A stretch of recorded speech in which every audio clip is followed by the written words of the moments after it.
Сегодня у нас небольшое расследование. Известный российский историк Леонид Александрович Кацва выложил в интернете информацию о том, что он не является членом команды школы Ивана Некрасова. Иван Некрасов – это блогер, который занимается подготовкой к сдаче ЕГЭ и берет за свои услуги порядка 150 тысяч рублей. Для своей рекламы Иван указал среди членов своей команды достаточно известных людей. И, надо сказать, очень удивил этих людей тем, что они являются членами команды онлайн-школы. Давайте поедем узнаем, что же все-таки происходит, и что это за школа, и кто такой Иван Некрасов.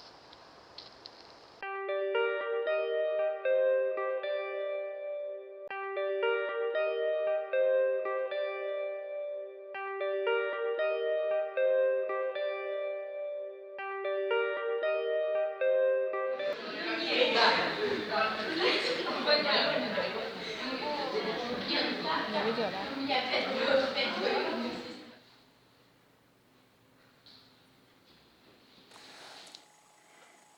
Леонид Александрович, скажите, пожалуйста, что это была за потрясающая такая история с привлечением вас в качестве основателя и организатора онлайн-школы? Ну, вы знаете, я наткнулся на это совершенно случайно.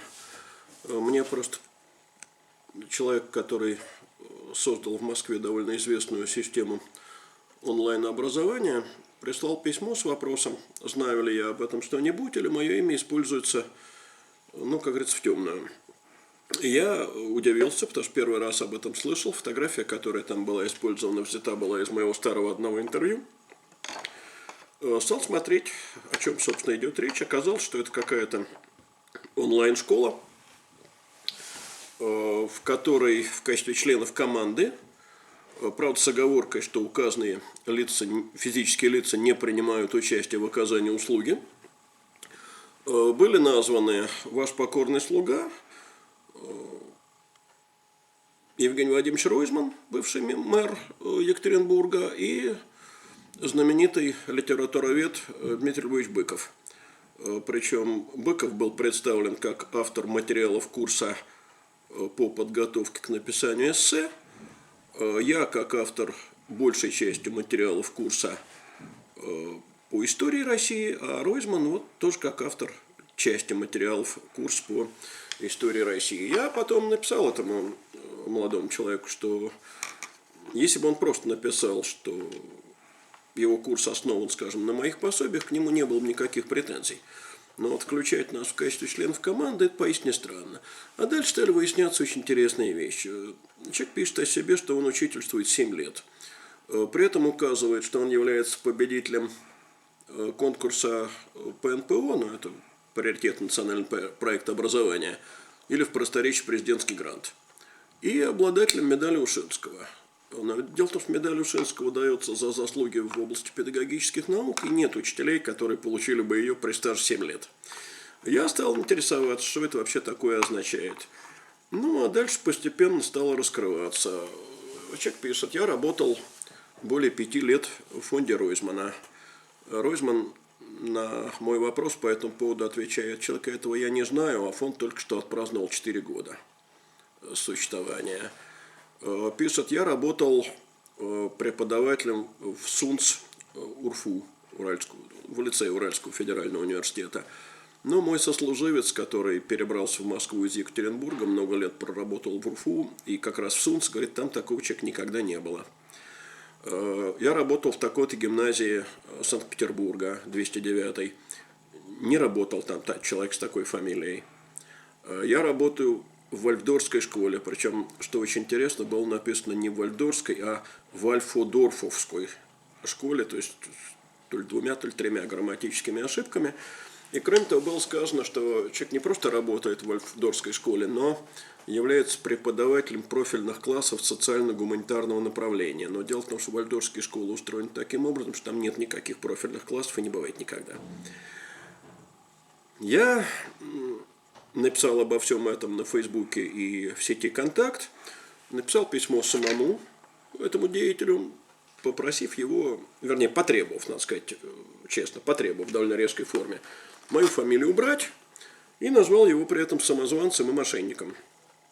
Он мне очень оскорбленно ответил, не удержался от слов, что я думал, что вы умнее.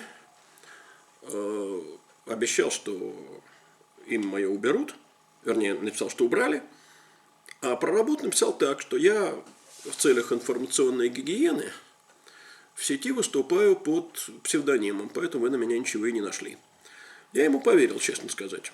Действительно подумал, это не очень порядочно вводить людей в заблуждение, действовать под псевдонимом, но поверил. Но через пару дней мне написала его бывшая ученица, которая занималась у него в этой онлайн-школе, так называемой школе Ивана Некрасова. Ничего подобного, он действует под собственным именем. Лет ему 19. Прислал скрин шот приказа о зачислении в Санкт-Петербургский университет, где он поступил на бакалавриат. С хорошими, надо сказать, баллами поступил. 262 балла в сумме набрал на 3 экзаменах, это неплохо. Указан год рождения 2000. Рассказал, как велись занятия. Больше всего мне понравилось то, что с декабря месяца уже никакие домашние задания не проверялись, а все было построено на огромных домашних заданиях.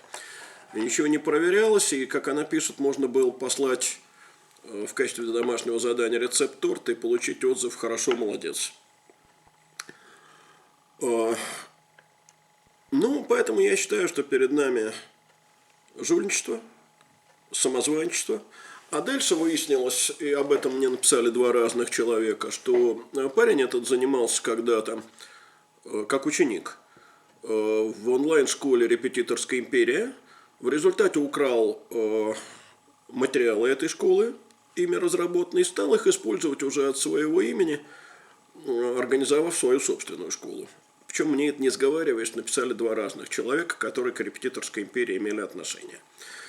Понимаете, если бы все сводилось к одному Ивану Некрасову, то, в общем, на мой взгляд, разговаривать было бы не о чем.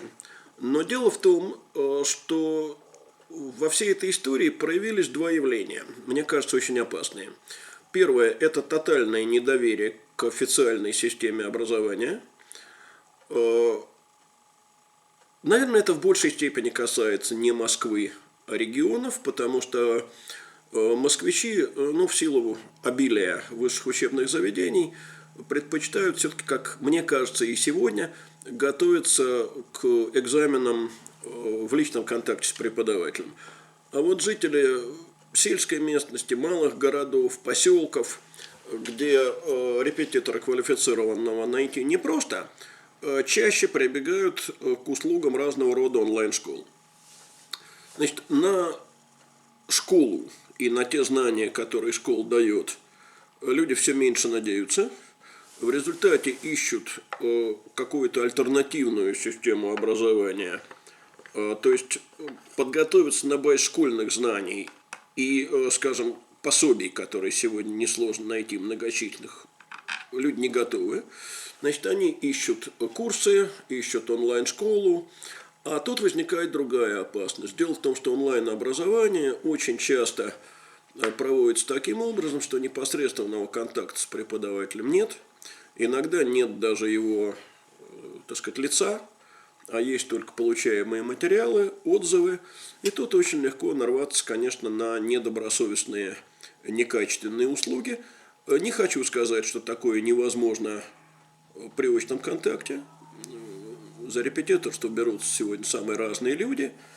И иногда это опытный преподаватель с большим стажем, а иногда это студенты или учителя, которые закончили школу пару лет назад, а может быть и люди, которые вообще никогда не преподавали в официальных учебных заведениях, хотя имеют профильное образование. И никто, конечно, не может поручиться, какого качества этот преподаватель будет. Порекомендовать здесь что-либо очень сложно. Но жителям Москвы, Петербурга, крупных областных центров я бы рекомендовал все-таки заниматься очно. Либо на курсах, которые есть все еще при многих вузах, либо с частным преподавателем, но очно. Жителям отдаленных районов, наверное, избежать в этой ситуации онлайн обучения трудно, но надо очень тщательно выбирать такую онлайн-школу. Во-первых, смотреть на ее репутацию. При этом последнее, на что нужно обращать внимание, это многочисленные восторженные отзывы вчерашних учеников в сети «Контакт». Потому что такие отзывы могут быть изготовлены поточным методом. Совершенно неизвестно, реальные ли это отзывы или это, ну, что называется, виртуальные аккаунты поддельные. Думаю, что таких достаточно много. Во всяком случае, нужно посмотреть, чтобы это все не было написано, что называется, как под копирку, одинаковыми словами. А лучше отзывы неформальные, по знакомым надо поискать, по реальным живым студентам, которых вы знаете и которые сравнительно недавно поступили. Может быть, у каких-то таких онлайн-школ есть, ну, что называется, репутация в прессе. Просто так хвататься за первое, что подвернулось, очень опасно.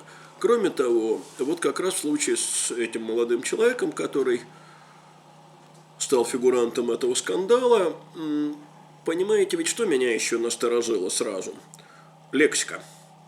У него стиль общения с учениками сугубо подростковый. Это такой, ну, почти молодежный сленг.